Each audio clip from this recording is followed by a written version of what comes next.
بسم اللہ الرحمن الرحیم۔ نمرود کی آگ سے نکلنے کے بعد حضرت ابراہیم علیہ السلام نے ملک شام کا رخ کیا اور وہیں زندگی بسر کرنے لگے۔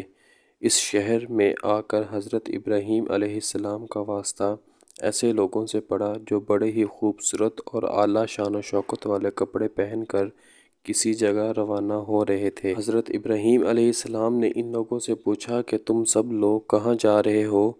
انہوں نے جواب دیتے ہوئے کہا کہ ہم ایک بادشاہ کے محل میں جا رہے ہیں۔ ان کی ایک بہت ہی خوبصورت لڑکی ہے، وہ ایسی خوبصورت ہے کہ اس جیسی حسین عورت اس دنیا میں کوئی موجود نہیں ہے، لیکن اس کے لیے جو بھی رشتہ آتا ہے وہ اس کو انکار کر دیتی ہے۔ اس کا کہنا ہے کہ میں اپنی پسند کے لڑکے سے شادی کروں گی۔ 7 دن سے مسلسل یہ سلسلہ جاری ہے کہ سب لوگ وہاں جاتے ہیں۔ وہ شہزادی کسی کو پسند نہیں کرتی، سب کو محل کے میدان سے جانے کے لیے کہہ دیتی ہے۔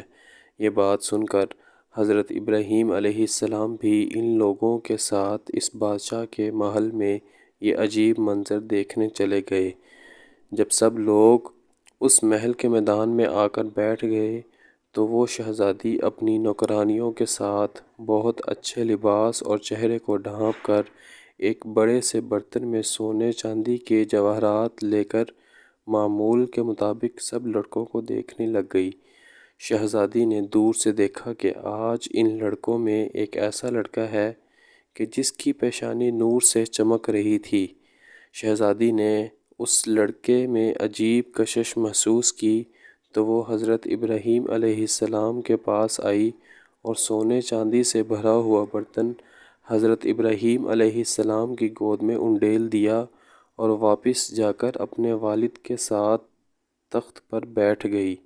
حضرت ابراہیم علیہ السلام کو بادشاہ کے سامنے لایا گیا تو بادشاہ نے اپنی لڑکی سے کہا، اے میری پیاری بیٹی، تیری پسند بہت ہی اچھی ہے۔ تو نے نیک اور پرہیزگار لڑکے کو پسند کیا ہے۔ یہ لڑکا مجھے مالی لحاظ سے غریب لگتا ہے، اس لیے بادشاہ نے لڑکی سے کہا، اے میری بیٹی، یہ غریب اور پردیسی لڑکا ہے، اس سے شادی نہ کرو۔ وہاں جو لوگ بیٹھے ہوئے تھے انہوں نے بادشاہ کی بیٹی سے حضرت ابراہیم علیہ السلام کی شادی کرنے کے لیے ہاں کروا دی۔ شادی کا سارا خرچہ بادشاہ نے دونوں طرف سے خود ہی کیا۔ بادشاہ کی لڑکی کی شادی کا چرچا سارے شہر میں ہو گیا تھا۔ ناظرین گرامی، اس شہزادی کا نام حضرت سارہ سلام اللہ علیہ تھا۔ کچھ روایات میں یہ بیان کیا گیا ہے کہ سارہ اور اماں حوا ایسی خواتین تھیں جو کہ انتہا کی حسین و جمیل تھیں۔ حضرت ابراہیم علیہ السلام کی شادی کو ابھی چند ہی دن گزرے تھے کہ آپ علیہ السلام ملک مصر کی طرف ہجرت کی۔ مصر میں اس وقت قبطیوں کی حکومت تھی اور یاد رہے کہ قبطیوں کے ہر بادشاہ کو فرعون کے لقب سے پکارا جاتا تھا۔ کچھ لوگ سمجھتے ہیں کہ فرعون خاص اس بادشاہ کا نام تھا جو حضرت موسیٰ علیہ السلام کے زمانے میں تھا، جبکہ فرعون کسی بھی بادشاہ کا نام تاریخ میں نہیں رہا۔ فرعون ایک لقب ہے جو کہ قبطیوں کے تمام بادشاہوں کے لیے بولا جاتا تھا۔ اس وقت عمرو بن امرتی القیس وہاں کا فرعون بادشاہ تھا۔ سفر پر جاتے ہوئے لوگوں نے حضرت ابراہیم علیہ السلام کو کہا، اے حضرت ابراہیم علیہ السلام، اپنی بیوی کو ساتھ لے کر نہ جاؤ۔ مصر کا بادشاہ عورتوں کا بے حد شوقین ہے، وہ عورتوں کو اپنی ہوس کا شکار بنا لیتا ہے۔ اس نے خوبصورت لڑکیاں اپنے سامنے پیش کرنے کے لیے آدمی رکھے ہوئے ہیں۔ جو شہر سے لڑکیاں اس کے پاس لے کر جاتے ہیں وہ لڑکیوں کے ساتھ اپنی ہوس پوری کر کے ان لڑکیوں کو بے پناہ دولت دے دیتا ہے۔ جب بھی کوئی نیا مسافر کسی عورت کے ساتھ مصر میں داخل ہوتا ہے تو اس مصر کے فرعون کے فوجی اس عورت کو گرفتار کر کے سب سے پہلے بادشاہ کے پاس لے جاتے ہیں اور وہ فرعون اس عورت کو کچھ راتیں اپنے پاس رکھ کر پھر چھوڑ دیتا ہے۔ ناظرین گرامی، یہ یاد رہے کہ فرعون کے تمام بادشاہوں کو فرعون کے لقب سے پکارا جاتا تھا۔ لوگوں کی بات کو سن کر حضرت ابراہیم علیہ السلام کے دل میں یہ بات آئی کہ میں تو کافی بوڑھا ہو گیا ہوں اور سارہ بے حد حسین و جمیل ہے۔ ایسا نہ ہو کہ جو یہ لوگ کہہ رہے ہیں وہ سچ نہ ہو جائے۔ اس ڈر سے حضرت ابراہیم علیہ السلام نے ایک بڑا سا صندوق لیا، اس میں اپنی بیوی کو بند کر کے اس صندوق کو تالا لگا کر ایک اونٹ کے اوپر رکھ دیا۔ جب حضرت ابراہیم علیہ السلام قافلے والوں کے ساتھ شہر میں پہنچ گئے تو شہر والوں نے صندوق کو کھولنے کی کوشش کی۔ حضرت ابراہیم علیہ السلام نے شہر کے لوگوں کو صندوق نہ کھولنے کے لیے کہا اور فرمایا کہ تم اس صندوق کو مت کھولو، اگر تم کو اس کے بدلے سونا چاندی بھی وصول کرنی ہے تو میں وہ بھی دینے کو تیار ہوں۔ جب شہر کے لوگوں نے حضرت ابراہیم علیہ السلام کی یہ بات سنی تو ان کے دل میں یہ بات آئی کہ اس صندوق میں ایسی کیا چیز ہے جس کے بدلے میں یہ آدمی ہم کو سونا چاندی دینے کے لیے تیار ہو رہا ہے۔ انہوں نے کہا کہ ہم اس صندوق کو ضرور چیک کرنا چاہتے ہیں کہ اس میں کیا ہے۔ شہر کے لوگوں نے ضد کرتے ہوئے اس صندوق کو کھول دیا تو انہوں نے دیکھا کہ ایک حسین و جمیل عورت اس صندوق میں بند کی ہوئی ہے۔ انہوں نے کبھی اتنی حسین و جمیل عورت نہ دیکھی تھی۔ انہوں نے حضرت ابراہیم علیہ السلام اور سارہ کو لیا اور فرعون بادشاہ کے سامنے پیش کر دیا۔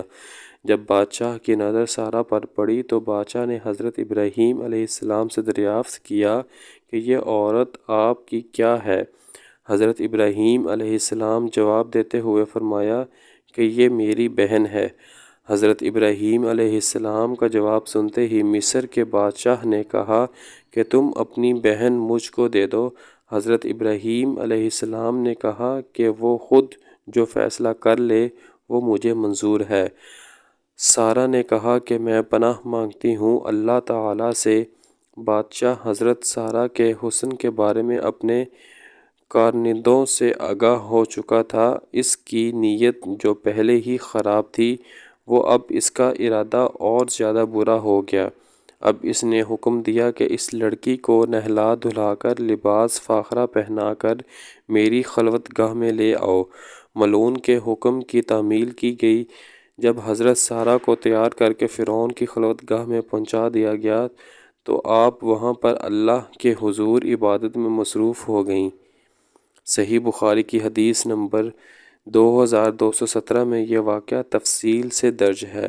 چنانچہ فرعون خلوت گاہ پہنچا اور حضرت بی بی سارہ سلام اللہ علیہ کی عبادت ختم ہونے کا انتظار کرنے لگا۔ حدیث پاک کے الفاظ ہیں کہ حضرت بی بی سارہ سلام اللہ علیہ نے اللہ پاک سے یوں دعا کی، اے اللہ، اگر میں تجھ پر اور تیرے رسول ابراہیم علیہ السلام پر ایمان رکھتی ہوں اور اگر میں نے اپنے شوہر کے سوا اپنی شرمگاہ کی حفاظت کی ہے تو مجھ پر ایک کافر کو مسلط نہ کر۔ روایات میں اس طرح بیان کیا گیا ہے کہ اللہ تعالیٰ نے اسی وقت حضرت جبرائیل علیہ السلام کو بھیجا اور فرمایا کہ حضرت ابراہیم علیہ السلام کی آنکھوں سے پردہ ہٹا دو تاکہ وہ اپنی عورت کو دیکھ سکے۔ بادشاہ مصر اور سارہ جو بات چیت کریں وہ حضرت ابراہیم علیہ السلام خود دیکھیں اور سن سکیں۔ فرعون مصر حضرت سارہ کو اپنی طرف مائل کرنے کی کوشش کرتا رہا پر وہ ہر بار ناکام ٹھہرایا۔ پھر اس نے سارہ بی بی کے ساتھ زبردستی کرنا چاہی تو اللہ تعالیٰ کی طرف سے زمین پھٹ گئی۔ بادشاہ مصر اپنے زانوں تک زمین کے اندر گھس گیا۔ جب اس کا کوئی چارہ نہ چلا تو اس نے سارہ بی بی کو کہا کہ یہ عورت جادوگر ہے۔ حضرت سارہ نے جواب دیتے ہوئے کہا، اے بدقسمت بادشاہ، میں جادوگر نہیں ہوں، میرا خاوند حضرت ابراہیم علیہ السلام اللہ تعالیٰ کا بہت اچھا دوست ہے۔ اللہ غفور الرحیم ہے، سب کچھ دیکھنے والا ہے، وہ ظاہر و پوشیدہ کو اچھے طریقے سے جان جاتا ہے۔ میرا خاوند اللہ تعالیٰ سے یہ دعا کر رہا ہے کہ تیری بری نیت میری طرف سے ٹل جائے۔ ہر بار اللہ تعالیٰ اپنی دوست کی دعا قبول کر رہا ہے۔ بی بی سارہ کی زبان سے یہ لفظ سن کر مصر کے بادشاہ نے توبہ کر لی تو اللہ تعالیٰ نے اس کو زمین سے باہر نکال لیا۔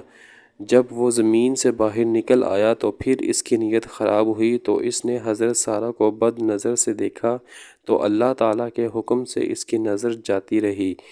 جب وہ آنکھوں سے نابینا ہو گیا تو اس نے سارہ سے کہا، اے بی بی، میرے لیے اللہ تعالیٰ سے دعا کرو کہ میں ہمیشہ کے لیے اس بدکاری سے بچ جاؤں۔ حضرت سارہ نے بادشاہ مصر کے لیے اللہ تعالیٰ سے دعا کی، اے اللہ اس زانی شخص کو سیدھا راستہ دکھا دے۔ اللہ تعالیٰ نے حضرت سارہ بی بی کی دعا کو قبول کرتے ہوئے اس کی آنکھوں کی بینائی واپس لوٹا دی۔ جب اس کی آنکھیں ٹھیک ہو گئیں تو اس نے ایک بار پھر حضرت سارہ کی طرف بدکاری کرنے کی کوشش کی، تو اس بار اس کا سارا جسم ایک جگہ پر رک گیا۔ اس نے پھر حضرت بی بی سارہ سے دعا کی درخواست کی تو سارہ نے جواب دیتے ہوئے کہا، اے بدقسمت، تو اپنی حرکتوں سے باز نہیں آ رہا، یہ سب دعا میرا خاوند کر رہا ہے، اب اس کی مرضی ہے کہ وہ تیرے لیے دعا کرتا ہے یا نہیں کرتا۔ مصر کے بادشاہ نے حکم دیا کہ حضرت ابراہیم علیہ السلام کو میرے سامنے لاؤ۔ حضرت ابراہیم علیہ السلام کو مصر کے بادشاہ کے سامنے لایا گیا۔ معلون نے حضرت ابراہیم علیہ السلام کو کہا، اے ابراہیم علیہ السلام، میرے لیے دعا کرو، میں بہت بے شرم انسان ہوں، میں نے تیرے ساتھ بہت ہی برا کرنے کی کوشش کی ہے۔ حضرت ابراہیم علیہ السلام نے فرمایا کہ یہ سب کچھ میرا خدا کر رہا ہے جو بڑا ہی رحیم اور کریم ہے۔ بادشاہ نے اپنی بیٹی حسین و جمیل سارہ کے سامنے پیش کر دی اور کہا، اے اللہ کی نیک بندی، میں تم کو بی بی ہاجرہ شکرانے کے طور پر بطور ہدیہ پیش کرتا ہوں، جو گناہ مجھ سے ہوا تو مجھے اللہ کے واسطے معاف کر دیجئے۔ روایات میں ہے کہ حضرت ابراہیم علیہ السلام سارہ اور ہاجرہ کو ساتھ لے کر کنعان کی طرف تشریف لے گئے۔ حضرت سارہ راستے میں حضرت ابراہیم علیہ السلام کو سب گزرا ہوا وقت بتانے لگی تو حضرت ابراہیم علیہ السلام نے فرمایا، اے سارہ، تم بے فکر رہو، اللہ تعالیٰ نے میری آنکھوں سے پردہ غیب کو دور کر دیا تھا، میں آپ اور مصر کے بادشاہ کی ہر بات کو سن سکتا اور آپ دونوں کو دیکھ رہا تھا، تم کو کسی بات کو بتانے کی ضرورت نہیں۔ روایات میں ہے کہ اس کے بعد حضرت سارہ نے حضرت ہاجرہ کی شادی حضرت ابراہیم علیہ السلام کے ساتھ کر دی۔ مصر سے آئے ہوئے 10 سال گزر گئے تھے کہ اللہ تعالیٰ نے سارہ اور حضرت ابراہیم علیہ السلام کو ابھی تک اولاد کی نعمت سے مالا مال نہیں کیا تھا، یہاں تک کہ اللہ تعالیٰ نے حضرت ابراہیم علیہ السلام کو اولاد عطا کرنے کا وعدہ کیا ہوا تھا۔ سارہ نے حضرت ابراہیم علیہ السلام کو کہا، اے ابراہیم علیہ السلام، مجھ کو کوئی امید نظر نہیں آتی ہے کہ اللہ تعالیٰ مجھ کو اولاد دے گا۔ روایات میں ہے کہ حضرت ابراہیم علیہ السلام کی ہاجرہ کے ساتھ شادی کے 1 سال بعد ہی اللہ تعالیٰ نے حضرت ہاجرہ کے بطن سے حضرت اسماعیل علیہ السلام کو پیدا کیا۔ جب حضرت ابراہیم علیہ السلام کی عمر 100 سال اور حضرت سارہ کی عمر 90 سال کو پہنچی تو اللہ تعالیٰ نے حضرت سارہ کو بھی ایک بیٹے کی نعمت سے نواز دیا جس کا نام اسحاق علیہ السلام رکھا تھا، جس کا ذکر قرآن پاک میں اس طرح بیان کیا گیا ہے، ہم نے سارہ کو اسحاق کی اور اس کے بعد یعقوب کی خوشخبری سنائی۔ سارہ نے کہا، او میرے خدا، میرے گھر بچہ ہوگا، میں اور میرا شوہر تو بوڑھے ہو چکے ہیں، یہ تو بڑی ہی عجیب بات ہے۔ انہوں نے کہا کہ تم اللہ کی قدرت کو تعجب کرتی ہو، اے اہل بیت، تم پر اس کی برکتیں اور رحمتیں ہیں۔ روایات میں ہے کہ جب حضرت اسحاق کی ولادت ہوئی تو حضرت اسماعیل علیہ السلام کی عمر تقریباً 13 یا 14 سال کی ہو گئی۔ کچھ روایات میں حضرت ابراہیم علیہ السلام کی ان شادیوں کے علاوہ 2 اور شادیوں کا ذکر بھی کیا جاتا ہے۔ حضرت ابراہیم علیہ السلام کی 4 بیویاں تھیں۔ روایات میں ہے کہ حضرت سارہ کا جب وصال ہو گیا تو حضرت ابراہیم علیہ السلام نے تیسری شادی کر لی تھی۔ تیسری بیوی کا نام کنتورہ تھا۔ اس بیوی سے حضرت ابراہیم علیہ السلام کو اللہ تعالیٰ نے 6 لڑکوں سے نوازا تھا۔ اس کے بعد حضرت ابراہیم علیہ السلام کے نکاح میں ایک اور عورت بھی آئی جس کا نام حجورہ تھا۔ روایات میں ہے کہ اس عورت کے بطن سے اللہ تعالیٰ نے حضرت ابراہیم علیہ السلام کو 7 بیٹوں کی خوشی سے مالا مال کیا تھا۔